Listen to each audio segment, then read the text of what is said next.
I'm going to unveil 4 jaw-dropping techniques I use to build muscle after 50. These secrets might surprise the heck out of you, but they are hacks that every guy should have in his arsenal if being fit after 50 is in his mission. Before I drop these golden nuggets, let me set the scene and give you some context.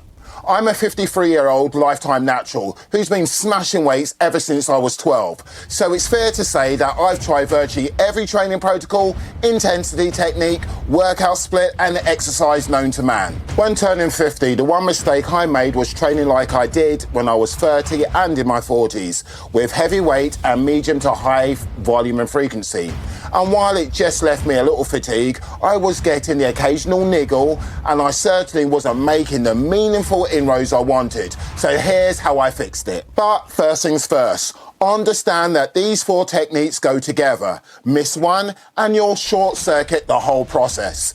And if for some reason you just enjoy not making any gains in the gym and wasting your own time, scroll on, because the next video on your For You page is a cat farting all over a dog's head. Number 1, up the intensity. Now, the wise guy might say, well, that's bloody obvious, isn't it, Einstein? But is it? When I watch some men train, they're led by a rep number and they seem to bitch the fuck out the moment the set starts to feel uncomfortable. Well, that's the moment the set is really getting started. Yep, I've heard the notion that at 50 you must stimulate and not annihilate the muscles so it can recover. That may well be true if you don't action the next 3 steps. But say you already know what the next 3 steps are. You will be foolish to go to the gym and tickle the muscle instead of test your powers of progressive overload. Here's an example of me testing my powers of progressive overload. In my last 6-week training cycle, I was able to either increase the reps or the weight on all of my exercises week on week.